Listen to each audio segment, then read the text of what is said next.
Hello and welcome to the History of the Germans, episode 27, Peace in Our Time.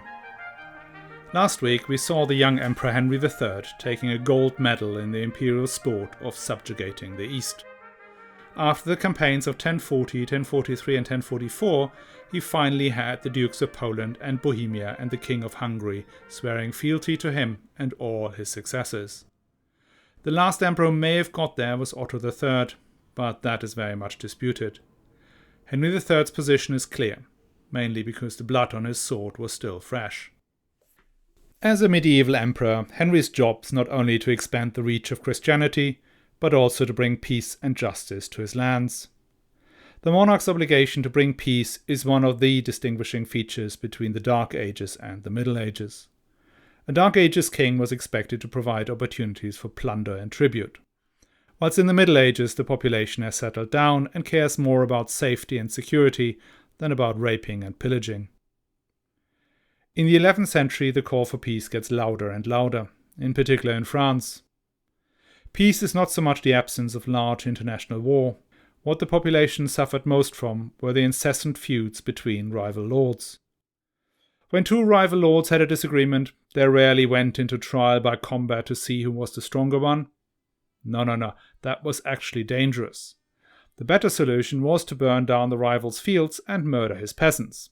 Unarmed peasants could not inflict much harm on an armored rider, and when the rival lord comes with his equally well-equipped men, you can always race back into the safe stone castle you have just built. The simple equation is, more stone castles equals more feuds equals more peasant misery. A king who wants to have peace in his lands needs to do one thing first and foremost, which is preventing his nobles from building castles. In an ideal world, only the king would build and man castles. However, the 11th century is far from being an ideal world. The world is particularly far from ideal in France. King Henri I, 1031 to 1060, is considered one of the weakest French kings in history. He was off to a bad start since he had to give the Duchy of Burgundy to his brother Robert, shrinking the already modest royal possessions even further. Note, this is the Duchy of Burgundy, which is part of France and roughly equivalent to what we call Burgundy today. It has obviously nothing to do at all with the Kingdom of Burgundy or the County of Burgundy. His brother was one of Henri's less pressing problems. He also had to deal with his overbearing magnates. The two most irritating ones were the Counts of Anjou and the Counts of Blois-Champagne, who would usually fight each other. Count Fulk III, the Black of Anjou, was famous for building castles. He is said to have built over 100 castles, mostly in stone, the ruins of which are still terrifying. And then you had the Dukes of Normandy and the Dukes of Aquitaine, who were a bit further afield from Henri's direct zone of control, but often intervened in the struggles. New powers rose as well, like the Counts of Flanders and the Count of Holland. But even the magnates were not able to maintain order much beyond their castle walls, which meant every little count, baron or castellan built his own castles and went merrily along brutalizing the villeins. In this chaotic environment, the Peace of God or Truce of God movement gained traction. The idea was to bring the perpetrators of violence to heel by threatening them with sanctions meted out by heavenly intervention.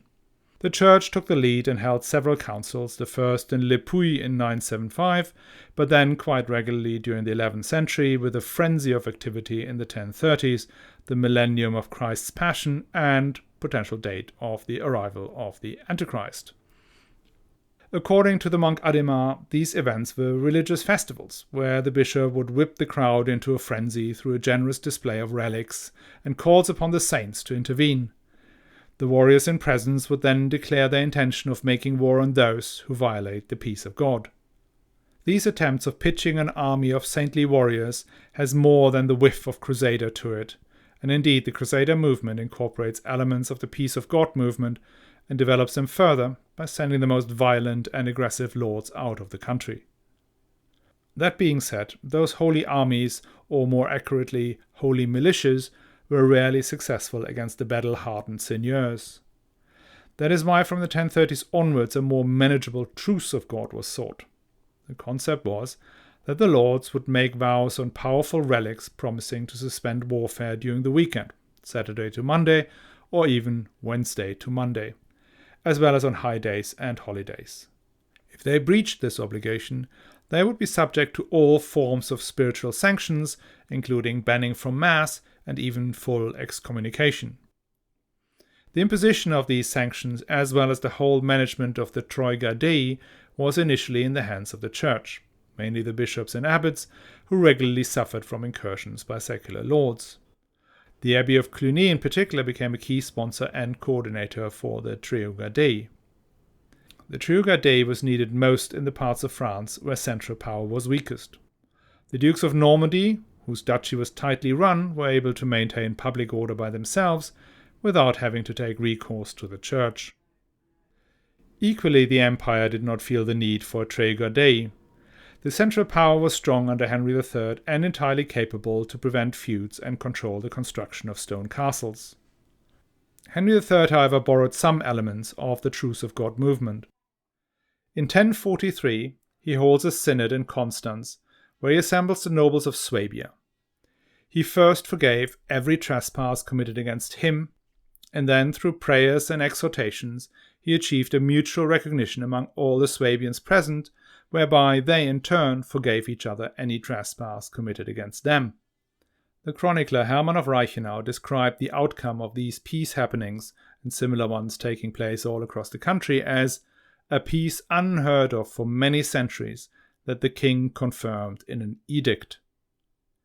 Now the last sentence is what matters most in that description. Confirmed by edict. In other words, Henry III did order peace, and more precisely banned feuding by secular law. There were only two rulers at this point who had enough centralized power to do that, the Duke of Normandy and the Emperor. So when the great wits on social media refer to this period as the Holy Roman Empire, there was neither holy nor Roman nor an empire, they could not be further from the truth. So leaving aside that the term Holy Roman Empire comes into usage only 200 years later, by 1044 the empire was indeed holy. It was sacred, it was led by a sacred ruler. It was Roman, because it saw itself in the succession of the Roman Empire, in exactly the same way as Constantinople saw itself in succession of the Romans. And it was very much an empire, the by far most powerful political entity in Western Europe. The reason Henry III could impose his peace across the land had a lot to do with the fact that he still directly controlled pretty much all of southern Germany. He was still himself Duke of Swabia and Carinthia, as well as King of Burgundy. He did give the Duchy of Bavaria to a member of the Luxemburger clan in 1042, but according to Egon Boshoff, this did not significantly reduce his level of control. The new duke had not been elected by the Bavarian nobles and had little personal power base in the duchy. So under these circumstances he would be completely dependent upon the king, essentially an office holder rather than a magnate. Henry will do the same thing with the Duchy of Swabia and Carinthia in the next few years, something I will discuss at length in a future episode. The situation is somewhat different in the northern duchies of Upper and Lower Lothringia and Saxony. Now let's start with Saxony. Saxony was the heartland of the Ottonians. The success of Henry the Fowler and Otto the Great had clearly rubbed off on the Saxons in general, and they saw themselves very much as the nucleus and foremost tribe in the empire. After the Ottos had died out, the Saxons found it beneath them to participate in the elections of the last kings. Instead, Henry II and Conrad II had to come to Saxony after their elections and negotiate a separate acclamation. That acclamation was granted in both cases in exchange for recognition of ancient rights and probably the issuance of new privileges. That already set Saxony apart. The other difference was the role of duke. You may remember that Otto the Great had made his old comrade in war, Hermann Billung, Duke of Saxony. That elevation had initially been more of a governorship. Hermann Billung was to take orders from Otto in respect of the duchy, and the main ducal lands, including the immensely valuable silver mines in Goslar, remained in the personal possessions of the Ottonians. Furthermore, Saxony had some immensely wealthy and powerful counts, such as the Markgraf Gero and then later the Markgrafs of Meissen. One of these Markgrafs, Eckhard, had even tried to become king and died under suspicious circumstances, as we heard in episode 17. Therefore, the Dukes of Saxony were less powerful within their duchy, operating more like first amongst equals. On the flip side, the protection of the ancient rights of the Saxons meant that the Billungs could make their duchy an inherited fief, whilst all other duchies were offices the king could, in principle, assign to whoever he wanted. For Conrad II and Henry III, this situation was unsatisfactory. Both tried to strengthen royal authority in Saxony using the Ottonian crown lands and the imperial churches as their base. The bishops of Hildesheim and Halberstadt were given generous donations. The dominant churchman in Saxony was, however, Archbishop Adalbert of Hamburg-Bremen. Adalbert was made archbishop in 1043 and clashed with the Duke Bernhard II of Saxony right from the start. The Duke saw Adalbert as the king's spy and agent in Saxony, sent to find the weakness in the Saxon defences. And he was probably not wrong in that. Adalbert and Henry had a strong alignment of interests. Henry wanted control over Saxony, and Adalbert's plan was to make Hamburg the metropolitan see of an archbishopric that would cover all of Scandinavia and Saxony, from Lapland to Leipzig. On the latter front, Bernhard tried to torpedo Adalbert's plans by marrying his son to the daughter of King Magnus of Norway and Denmark. The other royal initiative was to expand the Ottonian heartlands in the Harz Mountains. Henry III aggressively sponsored Goslar, where he built his new imperial pfalz. The building actually stands today, another impressive testament to the great building boom of the Salian period. Furthermore, he also established a very special monastery in Goslar, the Priory of St. Simon and St. Judas. This priory became a sort of stationary imperial chancellery. The main chancellery travelled with the peripatetic emperor, but some of its members would stay in Goslar. The members of the chancellery and the priory were trained to become bishops or abbots, taking up the key positions in the imperial church. Under Henry III, we are reaching the zenith of the imperial church system we have discussed so many times in recent episodes. Goslar was a provocation to the Saxons. Not only was the regular presence of the king an expensive exercise, since the neighbouring counties had to provide the food to the court, it was also an affront to ancient Saxon rights. The Saxons would traditionally hold their assembly at the ducal palace in Werla, a place that no longer exists, 20 kilometers from Goslar.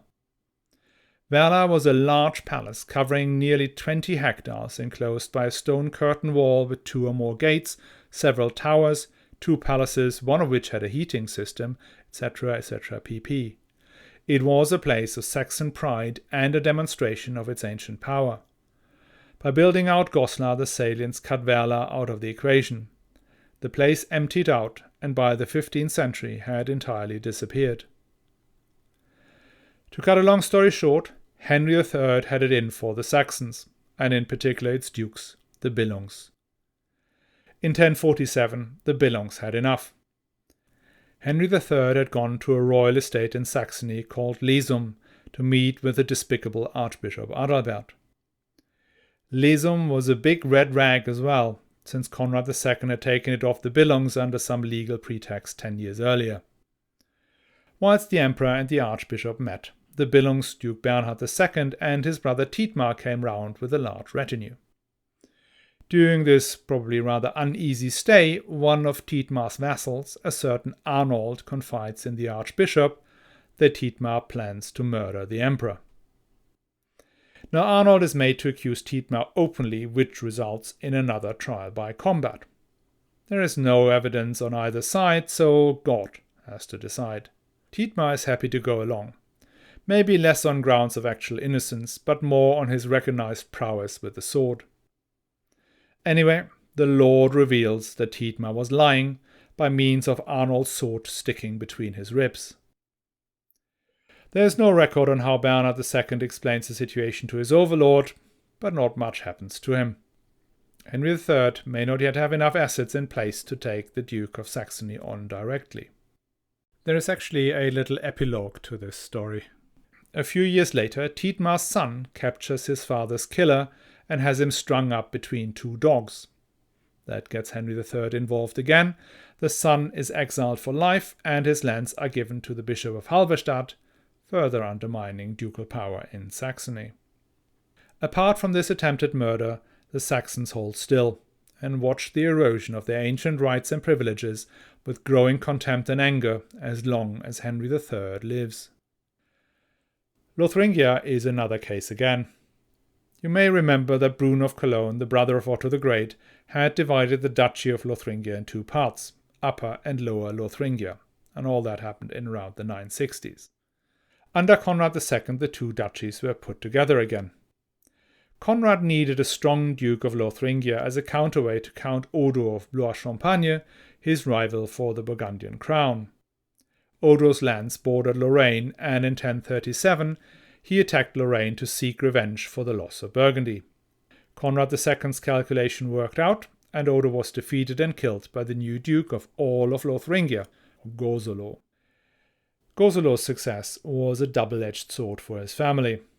On the one hand, he was successful in removing Odo, whose lands were divided amongst his sons. On the other hand, now the emperor no longer needs a strong Lothringian duke to fight the Count of Champagne. In fact, the emperor wanted the exact opposite. He, and that is our friend Henry III now, he wanted a weaker duke, who owes his office to him, the king. And that became even more so when Henry III met up with King Henri of France in 1043. In the meeting, Henri agreed to let Henry III marry Agnes of Poitou, the daughter of the Duke of Aquitaine and linked to the Counts of Anjou. Henry now has a big enough stake in the French power play to keep any Count of Champagne in check.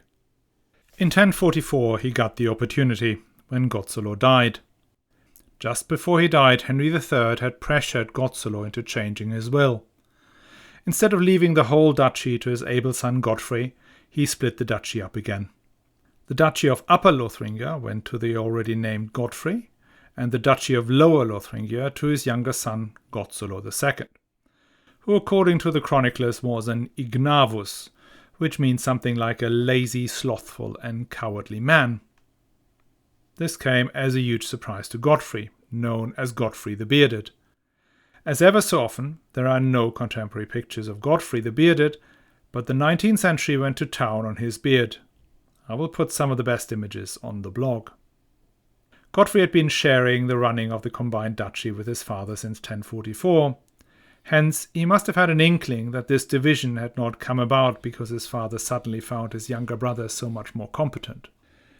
Godfrey simply could not understand why this was happening. Hadn't his father and he himself served the Salians faithfully, spilled their blood to bring down the mighty Count Odo? Had Lothringia not always been one entity since its creation in 843, with the recent division being just a matter of administrative ease? He made his disappointment known to all and sundry, which may well have involved bringing up an armed retinue to the royal assembly Henry III had called him up to. Some sources claim he had conspired with King Henri of France, promising the Duchy of Lothringia. As we know, every single king of France believes the Duchy of Lothringia is his and wants it back.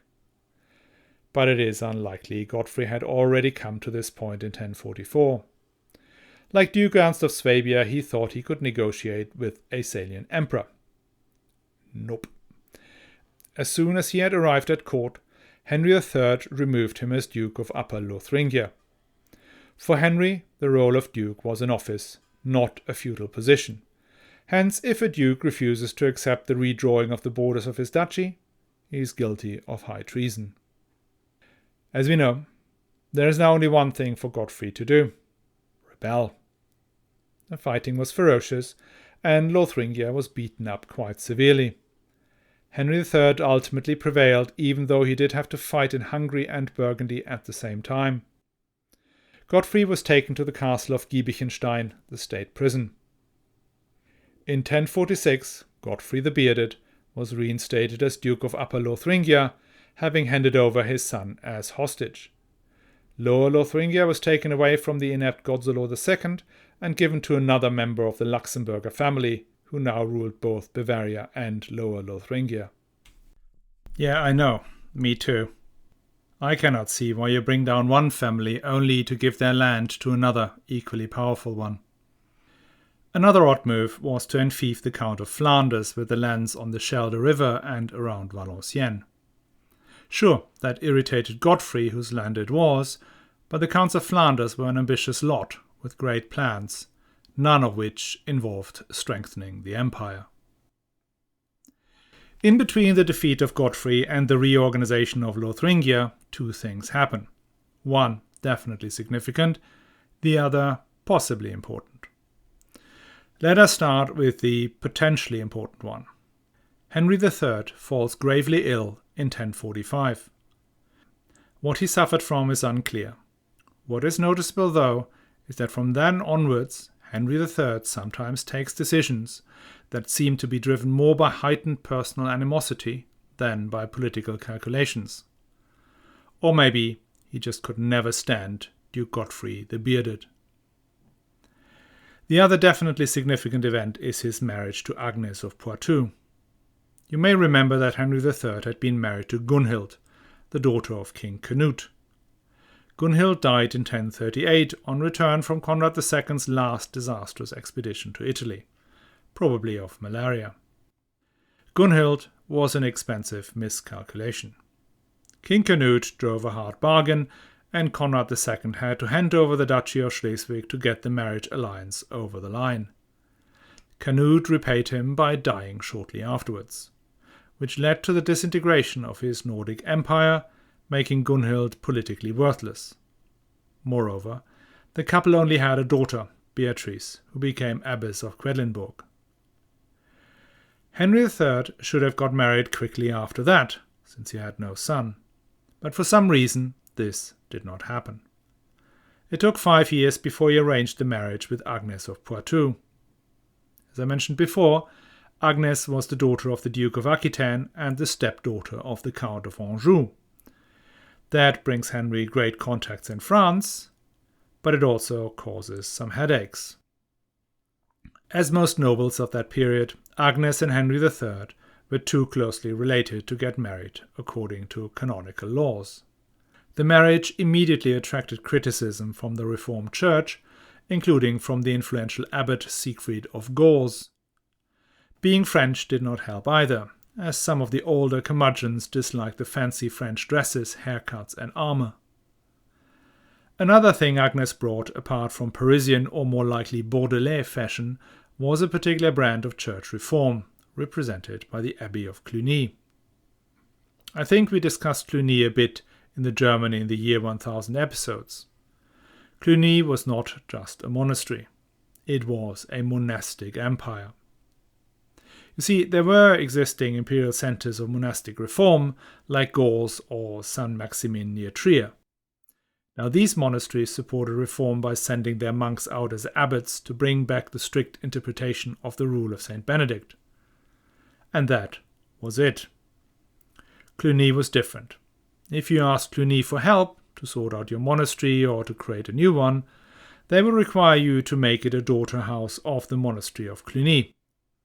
That means its abbot now reports to the abbot of Cluny, who in turn reports to the Pope, which means to no one. That in turn means also that the secular lord, who held the monastery as an Eigenkirche until then, now loses it to the abbot of Cluny.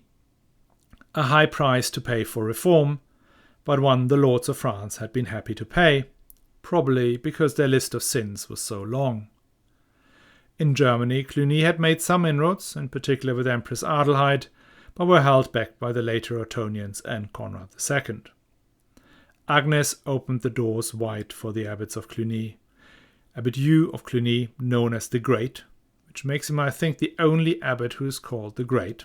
Anyway, that Hugh the Great of Cluny would become godfather to Henry III's son and heir. There we are.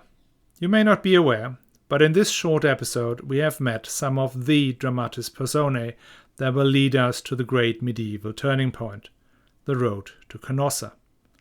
Agnes of Poitou, Adalbert of Hamburg-Bremen, Bernard Duke of Saxony, Godfrey the Bearded, and the great Abbot of Cluny. Some characters are still missing for the great play, but they will make their appearance next episode, when Henry III will take down 3 popes with one shot. Yes, it is time for our favorite pastime, an expedition to Italy. This expedition will be one of the most important imperial coronation journeys to Rome, not just for German history, but for the history of the papacy as well. Stay tuned, things are hotting up. And if you enjoy the history of the Germans, tell your friends, your family, your neighbors, your followers, or anyone else you think may enjoy the podcast. It makes a huge difference. So, see you next week.